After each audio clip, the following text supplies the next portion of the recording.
This is a show for grown-ups. And they say bad words. And they say bad words. Say final warning. Final warning. Hello and welcome to the Pot of Blunders. My name is Nate Magnuski, and I am joined today by game designer Jordan Palmer. Jordan, how's it going? Going great. Alrighty. So I brought you on today because you have a game on Kickstarter right now, correct? Yeah, I do. And tell me about that.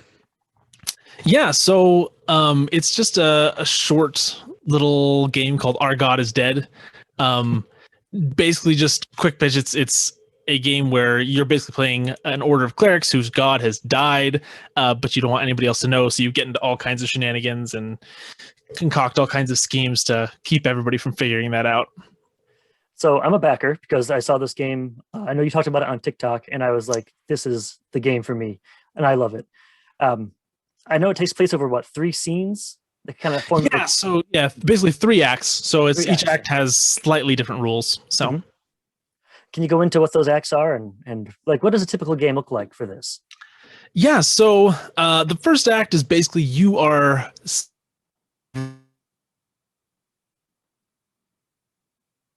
where you all kind of enter the scene, kind of going through like what a day at your place of worship, whatever that is, might look like, but everything goes wrong. And so this is kind of the act where you set up who your god is and who your characters are and just all the details, because it's meant to be played just jump straight in. So there's not a lot of prep or character creation, anything you need to bother with. And so yeah, act 1 is that's you're setting it up. You're setting up who your god is, like what their domains are, like what rituals you'll do. And then as you're performing these like various rituals or acts, another player gets to step in and say like, oh, here's how it goes like way wrong because well, your god's dead. And obviously the divine magic's not going to work like it's supposed to. Sure. So that's the first act. In the second act is where you set up all your schemes. So you each take turns kind of concocting up different plans and then you go through them. And so you'll just basically jump in from different plans to different plans, just going between them. And it kind of relies on you having a few principles. So like the game's like, hey, be paranoid, like assume everybody is like suspect something is wrong, or like lean into the problems, like make the problems part of the fun, because that sets up the next act. And so, really leaning into that helps. But basically how it works is you've got a die. It just uses a simple D6. And so everybody has their part in the plan. So like every scheme that you set up, everybody says, okay, here's my role. This is what I'm doing to make it go off right. And then they roll their dice and you're trying to beat your previous roll. So the idea is that inevitably it's just going to fluctuate between good and bad. So as you roll high, you're more likely to fail. And then as you roll low, you're more likely to succeed.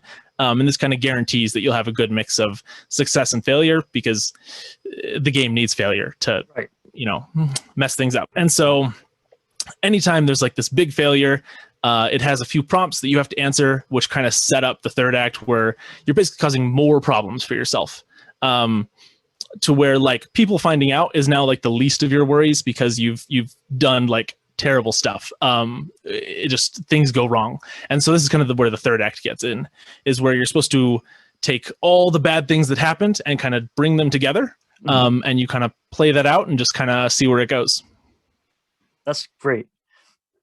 When you start off with a game that has almost a ritual to it with 3 described acts, certain prompts you have to read, I think the worry is always that it's going to get formulaic, and lack that replay value.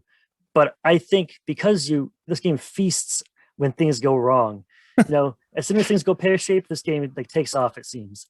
I don't think that's ever going to be a problem for people who get this game. Yeah, and I mean, if you're familiar with Fiasco, like I've taken a lot of inspiration from Fiasco because Fiasco was a great GM-less game for when you want things to go wrong. So I've definitely borrowed some inspiration from there. Borrowing from existing popular games is the smartest thing that a game designer can do. Like it's you're not reinventing the wheel, you're just reshaping it into a better wheel.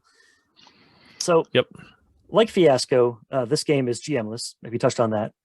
how does it benefit from being GMless? Like, why not have the cat herder sitting behind the scenes and trying to shape everything? Yeah, so one thing that I really like is, especially in games that are quickly played in one session, is I like that just everybody can sit down to a table. Nobody needs to plan anything and you can jump into it. But beyond that, kind of how it works is that when you mess up, all the other players kind of get a jump in with what goes wrong. So the player who fails doesn't have a lot of control over what specifically messes up. They kind of started off by answering the prompt, but then everybody else adds in details. So, for example, you might have one like one of the prompts might say, "Okay, so you've clearly put somebody onto your trail," or I can't remember exactly how I worded it, but basically someone important right. is onto you now, or you owe them something, and then everybody else adds in details of like, okay, why is this bad? And so the cool thing about it being GMless is it gives everybody a chance to kind of jump in and really amp up where things go bad. And so you've got a bunch of people coming up with ideas. And I find that really helps with more improv games. Yeah. Because if you don't have any ideas, that's fine. You got other people at the table who can jump in. So yeah, that kind of leads into what I was going to ask next is, in my experience, I play a lot of GMless games because we're pretty much a one-shot podcast. We love running small, independent one-shot games. The weirder, the better. They can, if you don't have the right player base, it can run into kind of like a wallflower issue where one player just, they're either not creative, they're having an off night, they're intimidated by everyone else's crazy energy, and they kind of take a back seat. How does your game deal with that? How does it safeguard against having wallflower players? In some ways, so kind of how it does it is basically the player that messes up answers the prompt. So they've got the spotlight, but they don't have to feel the pressure to come up with all the details because other people can jump in.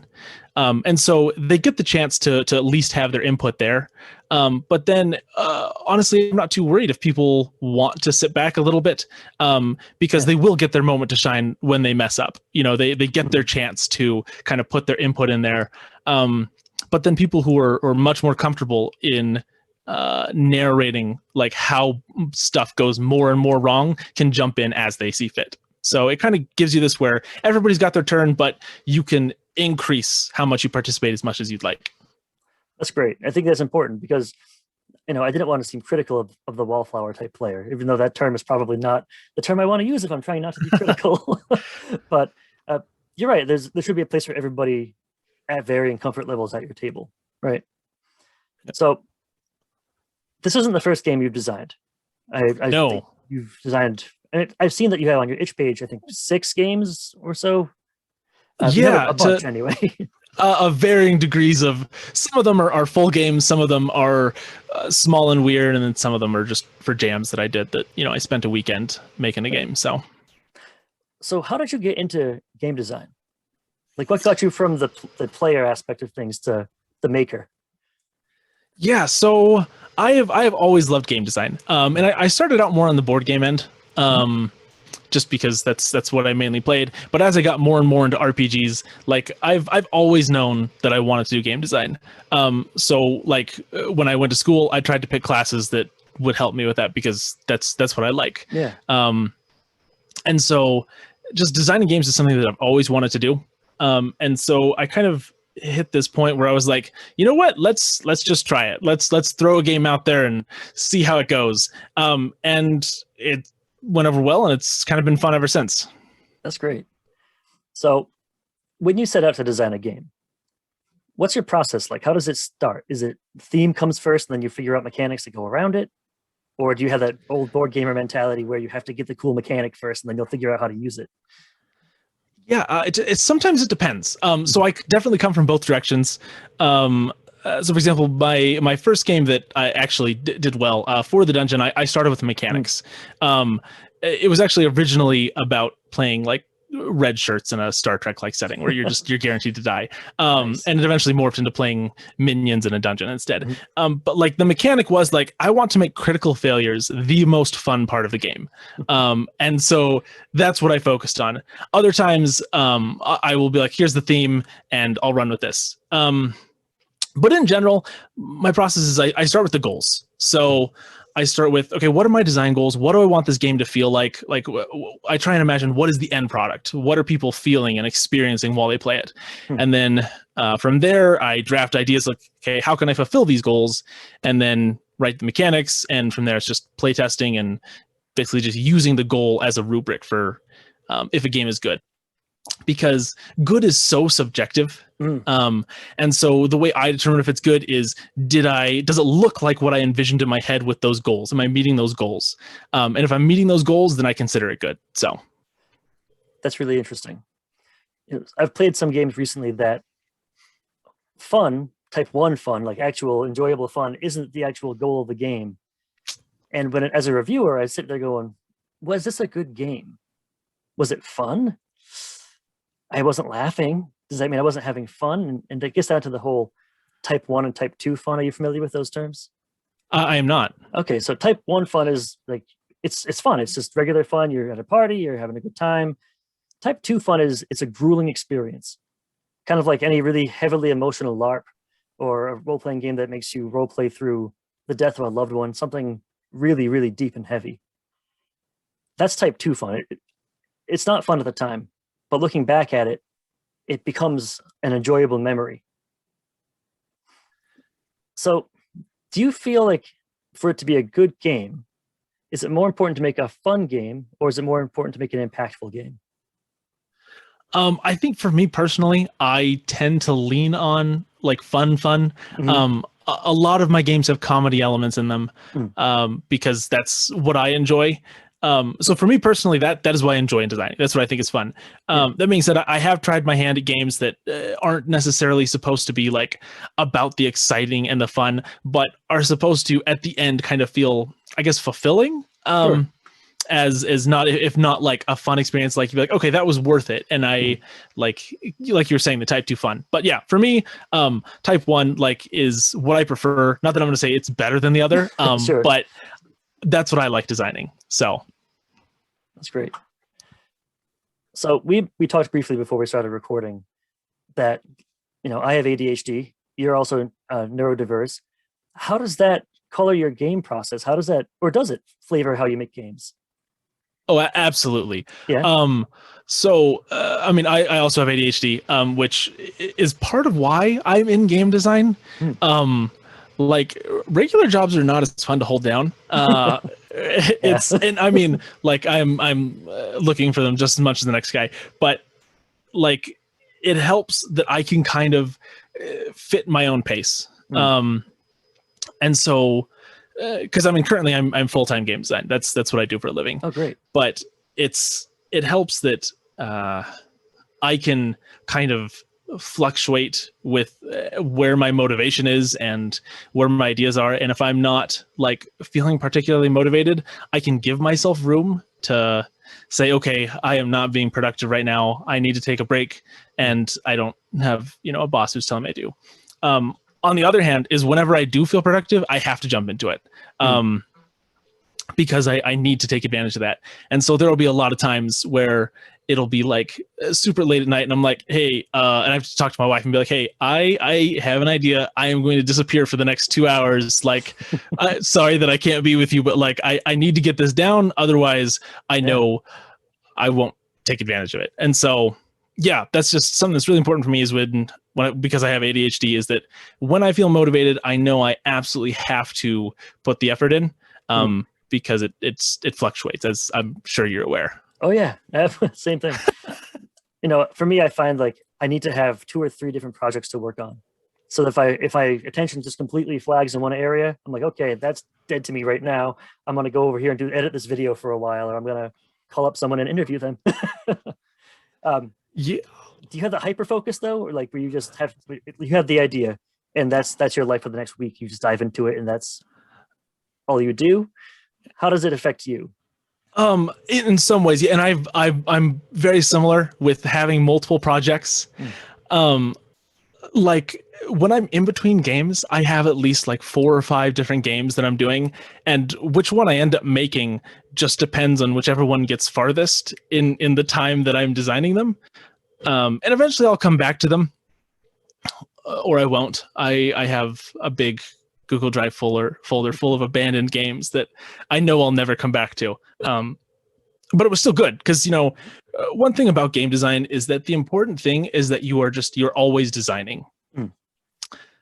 Because you can't just because designing makes you good. And so it's important that if you want to do game design, that you can't think about it as like, okay, every game is going to be a great game and I am going to take the same and a lot of people are going to love it and a lot of people are going to play it, because that's just not the case. Right. But making games will just make you better at making games. So whether you use the design or not, it's important for me to just be doing it. So you've had a number of Kickstarters successfully go through. You are killing it. Amazing stuff. How do I phrase this exactly right? Is it like having kids where you can't pick your favorite, or you're not supposed to anyway? Or do you have like a favorite game that you've made? Oh, I mean, usually it's the most recent game I made. Obviously, okay, so For the Dungeon is the first one that I really enjoyed, and like it's still like there was an actual play just started yesterday of it, and so people are still coming back to this game, and it's so much fun. I'm going to revisit it eventually, like similar mechanics, and slap like a sci fantasy coat of paint on it. Basically, like, hey, the minions now have a spaceship, like, and it's basically just same game, but like, let's give them a spaceship and see what a bunch of goblins can do now that they have a giant space war machine. So I love that one. Perilous is also my other favorite one, which is the most recent one I had finished before this. And I love that one because I'm addicted to tag-based games, and I made it very tag-based. And it's really fun because it's a classic fantasy game. Like many people, I started on Dungeons and Dragons. So I love the fantasy tropes. And so this was kind of my take on the fantasy genre. And I have so much fun playing that game. And it's so Perilous is probably my current favorite, just because it's the one I most recently made, and it's a ton of fun. I will have to check that one out. So, I found you on TikTok. That's how I was just scrolling through and I randomly came across you, and you were like talking about your brand new game. And I'm like, yeah, this is great. But of course I'm a creep. And so I was scrolling through the rest of your TikTok stuff to prepare for this. And you had a really great point on realism in gaming and the importance of it, or the lack thereof. Do you remember that one? Vaguely. Yeah, that was very early. I think I've only been on TikTok for like maybe less than a month now, but yeah, it's been fun. But yeah, I think I remember it. Okay. So just a refresher, because I wrote it down. You were saying that essentially realism and verisimilitude could be ignored to a point as long as there was an internal logic to the game that people were playing. Like, players can ignore everything as long as it makes sense within the game structure itself. Yeah. And you brought up Hitpoints as an illustrative example of that. Can you dig into that for me? Yeah, so I remember this thing because on Twitter I saw this poll where someone asked, like, okay, how do you view hit points? Are they like actual, like, meat points, like you are taking physical wounds, or are they like, okay, this is like my endurance and it is wearing out and stuff? And most people said, like, they're kind of not literal. You are not literally getting hit like 20 times and like surviving 20 stabbings. But then I ended up doing another poll, and I was like, okay, so what's healing? And everybody's like, no, healing is actually healing. You don't cast heal wounds to heal somebody's ability to dodge. And so it's kind of like they view it, it's so almost like inconsistent. But those are mechanically, it's just hit points go up and down. And people don't really worry too much about like what they actually mean. And they're okay with having this inconsistent like explanation, so long as the rules make sense. And so you can get away with so much in game design. And a lot of people are so worried about making it realistic, about making it like the perfect simulation, which, I mean, there is some people who really enjoy that, and that's fine. But what I found is that the average person is not going to care about a perfect simulation. They just want it to make sense in their head. And a lot of the times, like, when we think of movies and TV shows, like nothing works like it actually works in real life. They want it to work how they think it should work in their head. And usually that's just what's the most fun. If they're having fun, they're not going to worry about whether it makes perfect sense or not. Absolutely. I always find it interesting how certain games handle those things. Like you see a lot of games nowadays have stress boxes, which I think are more acceptable. They're not how the hobby started, which is why Hitpoints exist at all now, but they make more sense, narratively. And then you have a narrative game like Dungeon World, where the famous 19 hit point dragon. Like the dragon only has 19 hit points. Your weapon does 12 damage per hit. So this dragon should be the easiest fight in the world. Narratively, it's not, because you have to explain how you get through the magic that protects the dragon's scales and how you hit it while it's flying around you at 60 miles per hour. The game doesn't really care about the amount of hit points. That's not the story. The story is how you actually manage to do it. It's narrative focus over rules as written. Yeah, and I think that very much games are moving much more towards a narrative approach. Mm-hmm. And we can see this even with the current D&D scene, is that a lot of people are saying you know what, forget the rules. If it's fun, go for it. And that's what I really like about indie games, is that they lean into this, where instead of fighting the mechanics on the game you want to play, they are helping you create the narrative that you want to play. And I really enjoy that. So as a game designer, have you ever looked at 5e and gone, I have a take on this. I can write some homebrew material for this, my own class, my own monsters. Have you ever had that temptation? Absolutely. At some point, I mean, I don't think there's very many people who at least haven't played D&D. And if you've played D&D and you're a game designer in any way, you probably try your hand at tinkering. Mm-hmm. And I enjoy that style of game to an extent. I find I prefer other games that, for example, I'm a huge fan of 4th edition, because I think it's very true to what D&D was trying to be. It was very honest with itself and said, okay, we're going to try and make this one experience and we're going to make it awesome. And I think they did really awesome at that. But in terms of game design, I've definitely tried my hand at it, but I find that I enjoy designing for more narrative games. So I haven't really done a lot of 5e stuff. I was just curious because, I'm an amateur game designer. I do homebrew things, and I always find it's easier to get attention and stuff, or focus on your stuff, if you design for 5e. It's like, I made this pirate game. No one cares. I made this pirate game for 5e. Everyone cares and has opinions on your stuff suddenly. It's just, I won't say it's a cop-out, but it's definitely training wheels on game design for me personally. So yeah, absolutely. And I think that's just the popularity of the scene. Right now, D&D is the popular game. Yeah. I suspect the average player hasn't played a game other than D&D. And so your audience is so much bigger if you design for D&D content. And I find a lot of people sometimes get into trouble with this because they want to make their own game, but they want to make it in the same style as D&D. Yeah. And they run into this problem where if it does the exact same thing as D&D, you're now fighting against D&D. Mm-hmm. And there's nothing wrong with this. People enjoy what they enjoy. And, but if you're trying to do it for business pursuits or trying to get into game design as a career, then you really kind of have to distance yourself from D&D, because you have to do something different.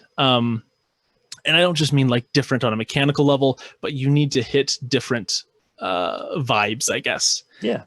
Because it's a lot easier for when people okay, I want something fresh. I want something new. Then that's really going to help. I think it was Malcolm Gladwell had the story about designing different kinds of ketchups, and the company said they wanted to find, and I'm paraphrasing this, I'm probably getting all the details wrong, but the point stands. They were trying to design different ketchups, figure out which one ketchup was the best of all of them, so they could design that one ketchup. And then he found out that this person wanted this kind of ketchup and the other person wanted that kind, and they wouldn't ever buy a compromise. So it wasn't that there was one dominant flavor you could ever bank on. it was you had to make a bunch of different flavors to satisfy a bunch of different customers. I think it's very true with game design too. D&D is popular, sure, but it's not going to satisfy everybody. And that's where you wonderful indie designers come along and help us all out. So it's appreciated. Yeah, absolutely. And I think it's one of those things that the people who are willing to, who are looking to step away from 5e want something that's different. Yeah. Because I mean, the people who love 5e, they're going to stay with 5e, and that's totally fine. Absolutely. And yeah. Yeah, I'm a 5e player. I love it. I hate it. It's, it's an addiction. No, I get it. I'm the same way. Like, I play 5e as well. I think you'd be hard pressed to find people who don't play 5e, but my heart's in indie. So yeah, absolutely. So what's your advice to someone who is trying to break into the indie game design scene? That's a big question, I know. It is. So I do a little bit of consulting for people who specifically I want to get into Kickstarter and do their stuff. And I kind of walk them through the process of here's how you build a Kickstarter and all that stuff. So I've worked with a lot of designers who have been trying to get into the scene, and really it depends on your goals. Because somebody who wants to do this for a career type of thing or a side gig type of thing is going to be very different from someone who wants to do this for fun versus someone who just wants to make content for their group. And so my experience is mainly with people who want to do this, who they want to potentially at least break even or have lots of people play their game and get it out there. So the big thing that you have to focus on is basically don't make something generic. And there's nothing wrong with generic games. They have their place. But even generic games have a specific tone and a specific genre. So, for example, you could have a generic game that can pretty much fit any setting, but make some stance on either genre or setting. And I think those are very different. Where genre is the tone you're trying to set and the tropes that you're falling into, and setting is kind of the backdrop.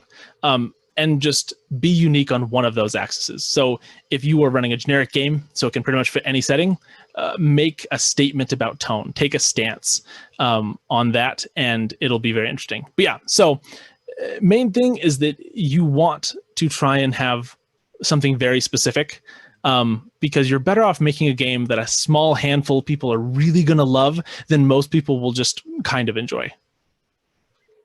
It's really powerful advice.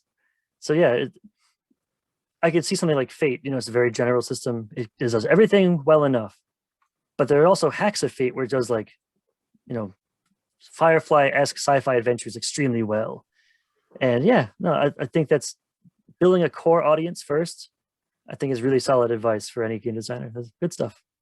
Yeah, and I think with the Fate example, Fate can do a lot of stuff, but it also tends to focus on story beats and being narrative, with the way that fate points work and that back and forth economy of the story beats of things going well, and you're giving fate points to make them go well, and then whoever's running the game compels you and says, oh, what if this bad thing happened, and then you get them back. And so you hit that back and forth story beats, and it definitely took a stance there. And I think that's why Fate does so well, is because focused on something specific. It's a generic system. It's very generic, but it said, okay, here's what we want to do well. Yeah, you're absolutely right. So what's one thing that you wish I had asked you, either about your game or about game design, that I haven't asked you yet? Oh, decisions. I am terrible at those. I know that pain. It's okay. Yeah. One thing, I honestly can't think of anything specific.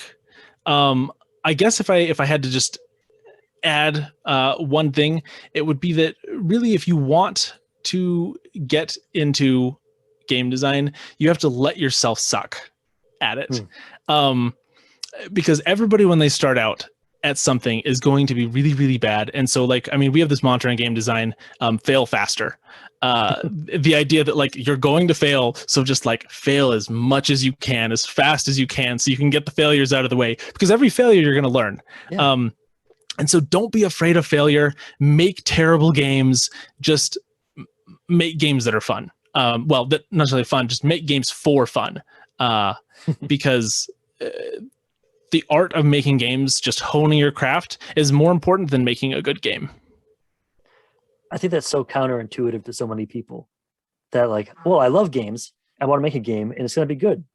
And like, not only is it okay for you to be terrible at game design when you start off, you kind of need to, right? Like you need to have a waste paper basket full of old games. Like you have to have your garbage folder of games you're not going to go back to. Yeah. It's important. It's part of the process. Yeah, and like, so my wife's a teacher, and like a big thing in education is moving towards what's called a growth mindset. So they stop worrying about, is this student doing good or bad? Which, I mean, obviously is important. Like, you want students to do well, but it's more important that the student is learning how to learn, that they are focusing on their growth rather than focusing on success. Because if you focus on success or failure, they can be like, great, I succeeded, like I don't need to work on this anymore. Or if they fail, they'll be like, okay, I am just bad at this. When the truth is that very few people are just inherently good or inherently bad at certain things, right? Where it's the people who put in the time and are willing to grow that are going to be good at those things. Thank you so much for coming on the show. This has been an amazingly fun conversation to have. I really appreciate your time. Yeah, of course. Thank you. Thanks again to Jordan Palmer for taking some time to talk to us about his game design ethos. His current game, Our God is Dead, is on Kickstarter until March 8th, 2021. So if you're interested, don't hesitate to become a backer immediately. If you're listening to this into the far future, after his Kickstarter has wrapped up, head over to Jordan's itch.io page for a link to this and all of his other amazing indie games.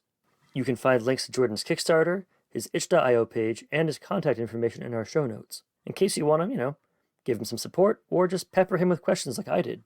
If you have questions or concerns for the show, you can always reach us via potofblunders@gmail.com or @potofblunders on Twitter.